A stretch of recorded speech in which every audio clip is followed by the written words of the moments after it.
Welcome to Wine Wednesdays with the Purdue Wine Professor. I thank you for tuning in to support Indiana farm wineries. We have about 100 of them across the state, and they really need your help and support right now. So we're going to do a little guided tasting here over the next few minutes, and I'll introduce you to a first winery, and then every Wednesday we'll continue tasting our way through Indiana. And hopefully you'll find something that you like. Right now you can call up the wineries and see if they can deliver curbside to you, or you can pick up the wines. Some will allow you to actually order them online as well and have them delivered to your house. So look at indianawines.org and see where your nearest winery is. Go visit them, call them up ahead of time though, or check their Facebook pages to see what the proper arrangements are. Watch the news too, as things are changing on a daily basis. But right now, you can still carry out wine. You can also order food from your local restaurants and support the chefs around the state and have a delicious meal with your wine back at home. So this is a great opportunity also for you to maybe post your own wine tasting videos and recommendations. If you do so, be kind though. Every wine is the winemaker's child, and so you need to be respectful of that and make nice comments about what you're tasting there. We make about 1,000 different wines in Indiana each year, and there's something for everybody to be found, and hopefully you'll enjoy tasting some really unique wine styles. Those are artisan wines. They're made locally, so you really get to know the people that are making those wines. There's a sense of authenticity, of character there that is really, really important. And today we're going to visit Wildcat Creek Winery here in Tippecanoe County. They have been open since 2008, and Rick Black had been a very accomplished home winemaker, won many awards, and today we're going to taste Indiana Signature State grape, our signature wine, Traminette. Here you see the bottle from Wildcat Creek, and it's truly a wonderful example of how grapes can be grown in our area and how beautiful wines can be crafted.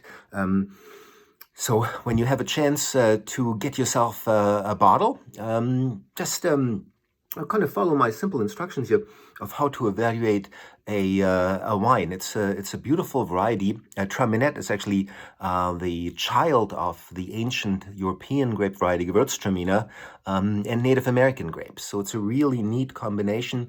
The Gewürztraminer grapes are actually copper in color at full ripeness. They look a little bit like spices. Gewürz means spice in German, and the color of the grapes at ripeness look a little bit like cinnamon or nutmeg. Really interesting to look at. Traminette, its daughter, the clusters of grapes are kind of golden when they get harvested, and so the wine in the glass is kind of a similar beautiful golden color.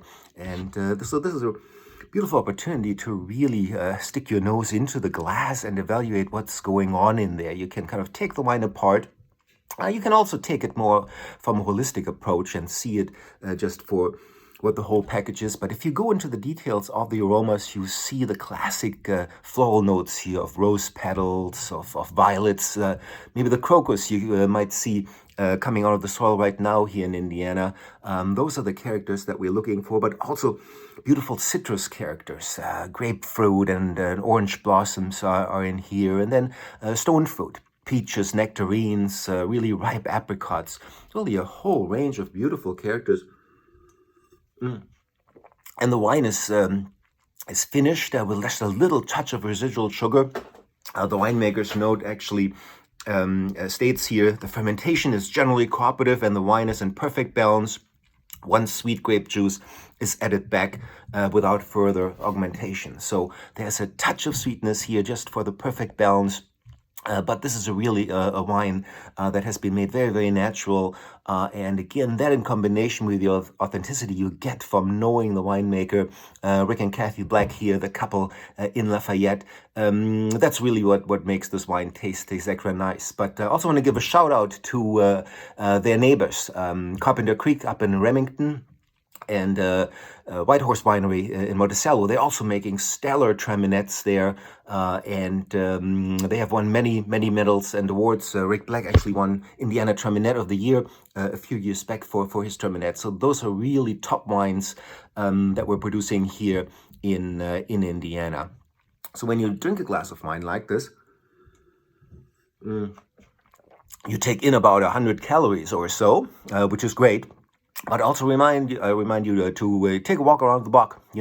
Breathe in some nice crisp spring air right now, and in that way you get your exercise, because those wines are really food wines as well. They're nice for sipping, but they're also great with some spicy food.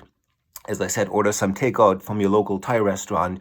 Not really any. There are really no limits to how you can match wine and food, but the slight sweetness of the wine matches really well with spicy foods. It also goes well with really fatty cheeses like a fatty blue cheese, or smoked cheeses, smoked Gouda, or Munsters. Those are wonderful. Butterkäse.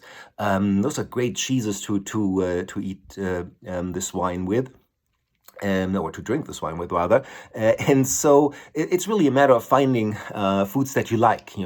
Grilled salmon or a good Indiana turkey leg go well with this wine too. And it lends itself even with a dessert. So if you have key lime pie or Indiana sugar pie with it, that's also the perfect match. But again, get some exercise after you do it, and then go for another ride to another winery and pick up a wine bottle or even a case. Tell them the wine professor sent you. You typically get a case discount. That way you have some wine for future days and weeks to share. But if you do open a bottle of wine and you don't drink it right away, I often get asked, how long should you keep it around? I'll say a nice, delicate white wine you should probably consume within a couple of days. A bottle of red you can maybe keep open for a week or so. Keep them in the fridge, put the cork back in, or the screw cap back on.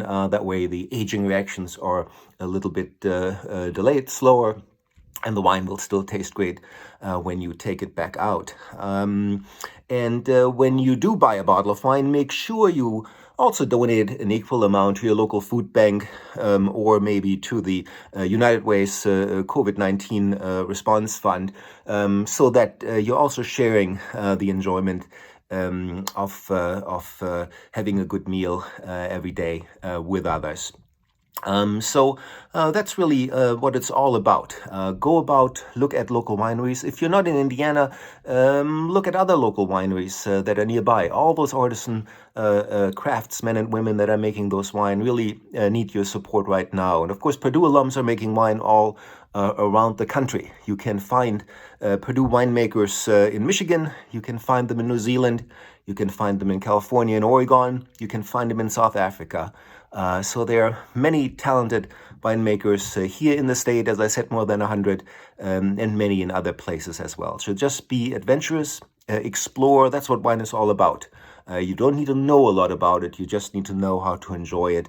And that's what the Wine Wednesdays will do. So we'll meet again next week. We'll talk about a 7th generation farming family in southern Indiana that makes really a outstanding red wine. And many of them actually there that can give any European wine a run for their money. So this is an opportunity again to get to know the local winemakers, support them, and help them out to get through these days that we're in right now. A little bit of style. You can pass the time sipping wine. You can do it online. And share the information with your friends and family. But it's all about craftsmanship, about artisan production, and again, appreciating what is done locally. So join me next week. Cheers, be well, be safe, be generous, boiler up and hammer down. Cheers.